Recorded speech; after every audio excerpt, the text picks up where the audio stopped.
Hello everyone and welcome back to the Red Path. My name is Dara and today we are going to be piloting a brand new series for you here called Miniatures of the Month. This is all about showcasing the wonderful work of painting talent going around in our community, specifically the Red Path Discord. We're going to be showcasing a bunch of miniatures that have been submitted there for this pilot, and we've got a lot to show you today. So grab yourselves a brew and let's dive into the video.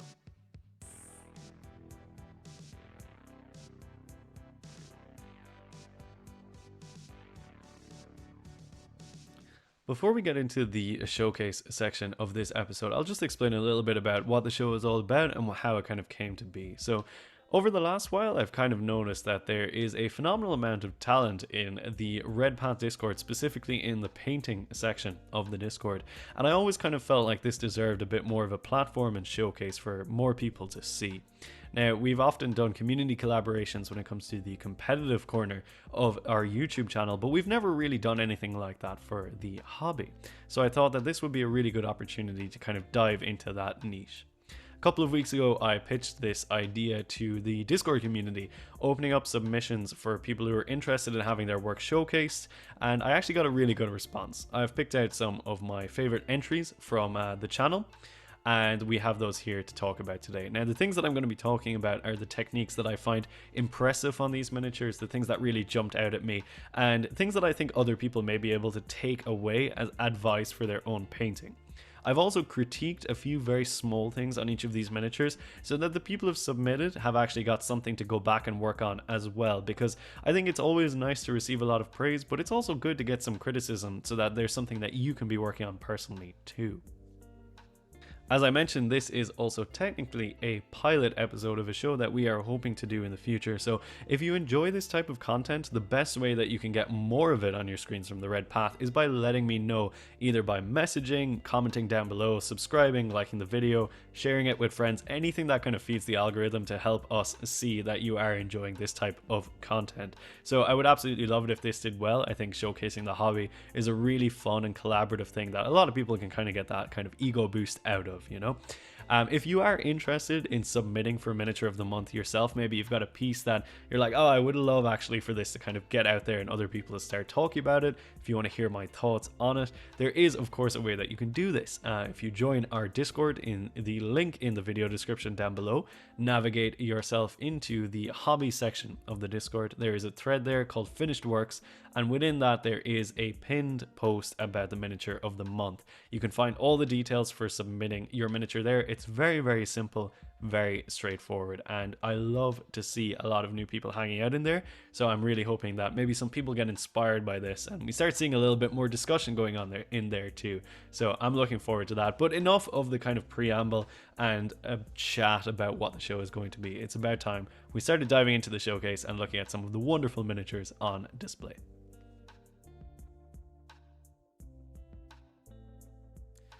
So first up, we have a Necron Scorpec Lord from Studio Guri, better known to many of us as Yale. Yale is an exceptional painter, and this miniature showcases multiple aspects of his style which I have absolutely come to adore.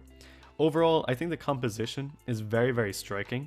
Yale uses a lot of cold tones in his silvers and blues to convey the sort of emotionless state of the Necrons, and this is offset then by the warm glow coming from the miniature's weapons and eyes.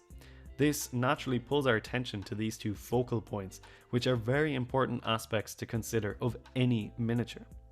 The bronze gorget and tabard also do a good job of breaking up the bright silvers across the body, while also tying the miniature into the environment that they're in to match the base.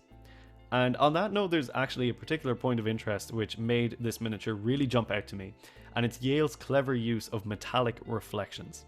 If you look closely, he has underlit the miniature with a very subtle blue, which simulates the reflection of the ground on the metallic body of the Necron. This is an absolutely gorgeous effect, and it really brings a sense of life and environment into the overall piece.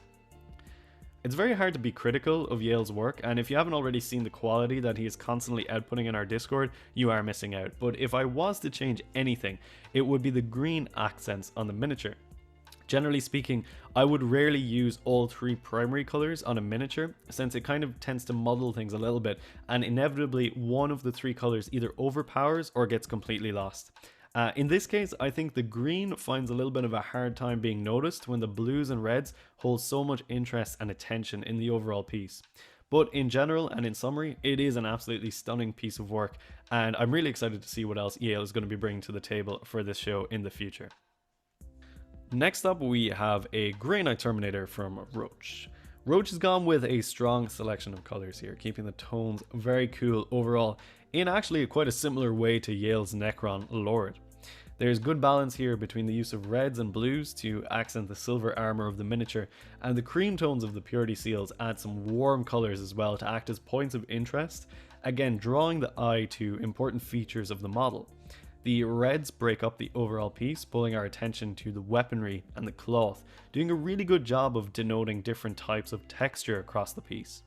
It looks like Roach has also added a sculpted half cape too, which is a nice touch and it adds some variety overall. There is pretty clever use of blues across the entire miniature, which kind of mark out points of illumination both from the miniature and from an external source above. This is actually one of the areas that I would alter slightly, and while I really love the placement of these light sources, I think using a couple of slightly darker blue glazes would soften the transition and spread the glow out a little bit better. Further, once that's done, a quick kind of point or line highlight of something like Baharoth's blue, mixed with just a little bit of white, to actually mark out the focal point of the light source, would go a really long way in adding some finishing moves to this piece. Overall though, I think the piece has a really good selection and application of colour, clearly differentiating textures and components of the model. If I was to refine any aspect of the miniature, aside from the OSL, I think I would also focus in a little bit on the washes. The typical patina from acrylic washes is visible on the purity seals and the sculpted half cape. I always find this a little bit jarring. It kind of creates unnatural shadows, but it can be really easily rectified by a light pass of the underlying colour after the washes dry. And I think that little tidy up step would really emphasize the sharpness of Roach's miniature here, and I'm really looking forward to seeing what they come up with next. Next on the chopping block, we have Fat Pigeon 007's Lord Invocatus. Fat Pigeon has taken Invocatus to the next level with this conversion, utilizing bits from a host of different kits to finish up with a build that is very unique compared to the basic kit. The aspect of the build that really grabbed me was how at home this miniature feels in the Warhammer universe. It's incredibly extra, but the disproportionality of the miniature is pushed in all the right directions, from the oversized hammer and horns of the mount to the insane demon rider as well. The piece feels like it has jumped out of Codex artwork, and it's right at home with what my idea of truly chaotic world eaters would look like, and we haven't even touched on the painting yet. And when it comes to the 40k era color scheme for the world leaders, the red and brass can be a really tricky combination to push, but Fat Pigeon has gone with an absolutely gorgeous metallic cherry red that exaggerates deep shadows and bright highlights, combined with subtle but effective scratch weathering. The complexity of the reds works really well with the relatively simple brass, and it sets a great foundation for the rest of the miniature. A combination of inspired conversion and intense skin tones makes the demon rider on top jump out from the rest of the miniature. The purple of the face here expertly blends into the horns and makes for an immediate spot color which draws your eye to the rider. The vibrant red tones of the arms are excellent too, kind of tying the organics of the flesh back into the red of the armor panels. Overall, I think the composition is just excellent, and this honestly blurs the line between a painted miniature and a piece of display art in my opinion. Like I said, Fat Pigeon brings a vision of 40k to life with this piece, and I find it really difficult to have a good reason to criticize it. However, the one thing that I would love to see is maybe a revisiting of the base of the miniature. I'd love to see Invocatus riding across a truly desolate battlefield, and I just think that a miniature of this caliber deserves a suitable base to go with it. It's a very small critique, but I'm really struggling to find anything else that I would change about the piece. Moving along to Tow Truck's Khorne Berserker. The simplicity of the new Berserker miniature leaves a lot of room for creative expression, and I think Tow Truck manages to hit quite a lot of interesting points on this piece, a test model actually for their upcoming army. The white and red mid-heresy color scheme often makes for very striking models, which will either look pretty awful or really good, depending on how you've gone about it, and Tow Truck has thankfully managed the latter here through a variety of cool techniques, most notably the blend of true metallic metal and non-metallic metal. Something that I'm kind of seeing crop up a little bit more these days, and it gives a very artistic, canvas-like effect that I'm starting to really enjoy.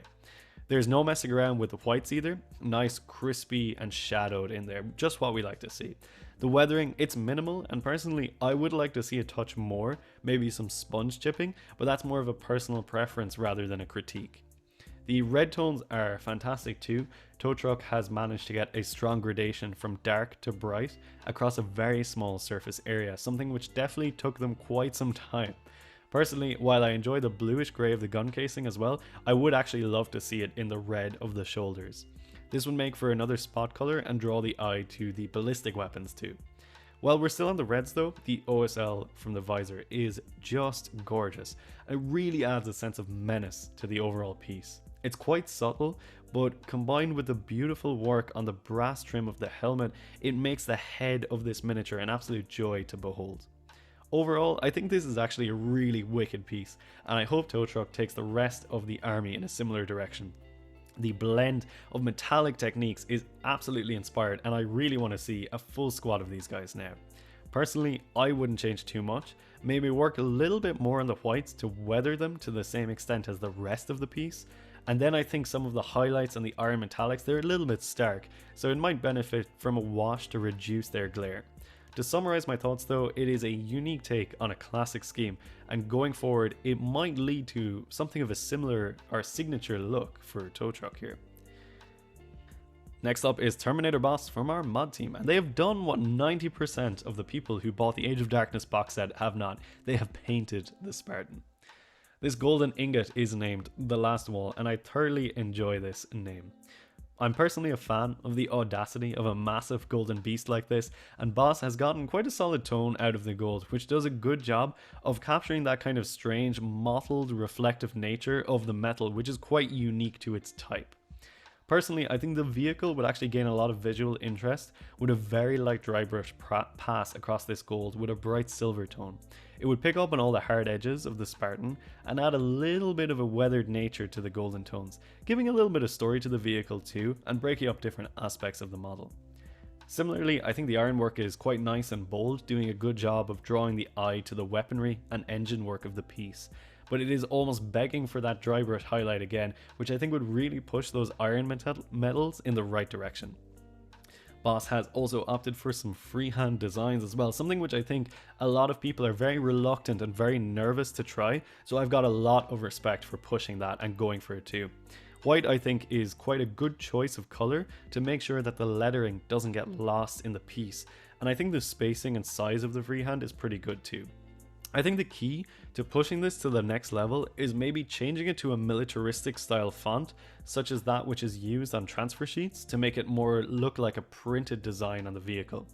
And I think if you want to really emphasize the realism of freehanding rather than making it look like writing on top of something, you could lightly sponge chip some of the undertone armor color to the display parts of the freehand to kind of show things that have chipped away. I think this would be quite effective on the front hatch as well, which would see a lot of mechanical use. Overall though, I think it's a pretty solid piece. It'll definitely stand out on the tabletop, and if it catches the sunlight, it'll possibly blind your opponent too with its majesty. As I said though, a light dry brush would go a long way in adding wear and tear to the vehicle, but I think it could also really do overall with a spot color to break up all the metallic tones. A strong red, somewhat selectively applied to certain panels, would up the visual interest a lot. It would also make for a really good canvas for those freehand designs, since the white would stand out a bit more clearly on the red backdrop. Overall though, really cool piece, awesome to see Warboss painting stuff, and again, hyped to see more in the future. Moving the gallery along to a Master of Executions, painted up by Shankly, someone who I have grown to really admire over the past year or so, thanks to their development of a fairly identifiable style of painting. And what I love about all of Shankly's world eaters are his red tones and skin tones. The reds utilize a technique which is actually quite similar to Yale's scratch and dot method for creating interesting patterns on power armor, which is quite reminiscent of artwork from codexes. Shankly then combines this tech with really stark shadowing for a final effect that is visually quite stunning and immediately identifiable in my opinion. The skin tones then, they're a particularly interesting one. Shankly often goes with these really deep pinks and purples, something which I think conveys that less than human aspect of Chaos Space Marines. It's unsettling, it's weird, it's kind of close enough to sort of look real, but it's also decidedly unnatural. And I think overall that just combines really well with the armor tones to give a final finish of a very chaotic looking warrior. It also does a great job of delineating between organic and inorganic components of the model, clearly drawing a line between both of these. The overall piece, it is lovely, and the rich browns of the exaggerated base contrast with the bright reds and pinks going on the miniature. It's just a beautiful composition. Personally, I find this one quite difficult to critique, and the painting is just wonderful. I think the skin tones maybe could do with a little bit of a touch highlight and then glazed over to kind of emphasize the higher points. And the leathers, I think they would love some subtle scratch marking, but overall, I think my biggest point of critique on the miniature would be the actual build itself. I really like the reduced armor on the mini. It gives a very kind of like Berserk style anime look, but I think the proportionality of some of the pieces is just a little bit jarring. One of the hands is like slightly too big, and I think the tilt of the axe is a little bit of an unrealistic pose too. But I think maybe just a slightly different pose would have really fully sold this miniature on me. But as I said, I just absolutely adore the paint scheme, and I'm really eager to see more from Shankly, who I think I see as someone being close to kind of my 40k scheme twin in terms of how they paint. And I think over in the next year, Shankly is going to go a really long way in developing a personal style, and I'm so excited about this journey. Closing out the gallery, we have a gloomy rendition of Angron from Myjar. Over the course of the year, I have seen an awful lot of Angrons on the internet, and honestly, there's not been that many that I've actually really enjoyed. Oversaturated reds, they're a big culprit for less interesting Angron miniatures, which tend to kind of flood the mini with this bold primary color. Part of the reason why I love Myjar's version of Angron is because they've almost completely avoided this issue. If we focus on the hands and face for a moment, we can actually see the work they've done on adding subtle oranges and bright colors to offset the reds, making the demon flesh look a lot more believable and visually interesting. One thing that I always say to people is our brain often tricks us into thinking we are seeing specific colors like red, when the reality is they're often a more complex blend of tones, and I think Myjar gets this effect across particularly well here. While we are still on the topic of skin tones, Myjar has executed an aspect of Angron which I and many others have not been able to pull off, and that is the wings. In most artwork depicting Angron, his wings are almost like shadow. They're these massive black pinions, which have always been this really striking aspect of his profile that I think makes him a little bit unique. Personally, I never thought the official miniature actually did this justice, and many people since have painted the wings with just black membrane, like completely black, and that never really works in my eyes. Myjar though, they've blended subtle purples and grey tones into the wings, adding a lot of life to them, but also perfectly kind of encapsulating that blend from deep red in the skin into the shadowy black of the wings, while retaining tons of detail. I absolutely love this part of Angron, and it is actually probably my favourite aspect of this miniature. The mini is then rounded out with some nice metallic work. The brass has lots of nice tonal variation, which really helps add a lot of life to the miniature, framing everything into an excellent depiction of the Primarch. If I was to critique anything, I think it would be the finer details on the miniature. I think the skull trophies could do with a little bit more definition, as well as the tabard. But additionally, one thing I've always noticed on Angron models is the pauldron that displays the devoured world is often painted using a verdigris effect, but I think this actually comes out better if it's done in bronze and then glazed in blues and greens. Aside from that though, this is honestly one of my favorite versions of such an iconic model, so props to Myjar. Hopefully we'll see more of you in the future. Well, that has been an absolutely lovely run of beautiful miniatures, hasn't it? I've really enjoyed making this little project, and I hope you've enjoyed watching it too. Be sure to let me know down below if this type of show is something you want to see more of from the Red Path. If it does reasonably well, I will be making these on a monthly basis in 2024, and you are all welcome to enter your minis to take part. Once again, if you want to be part of Miniatures of the Month, join our Discord and submit a photo of your mini in the Miniatures of the Month thread in the hobby channel. If you are looking for a bit of a more refined experience to kind of improve your painting as well, we do have a Patreon tier that gives you access to the Hobby Focus channel, where I will help you improve your painting game, and you will also have access to a variety of my paint schemes. Additionally, hobby patrons will get priority for Miniature of the Month entries going forward too if things get a little bit busy. For now though, this has been the pilot episode of Miniatures of the Month from the Red Path. I have been Dara. You have been my wonderful audience. Thank you so much for staying tuned and staying with the video this far. Until the next one though, folks, stay healthy, stay safe, and kill, maim, burn.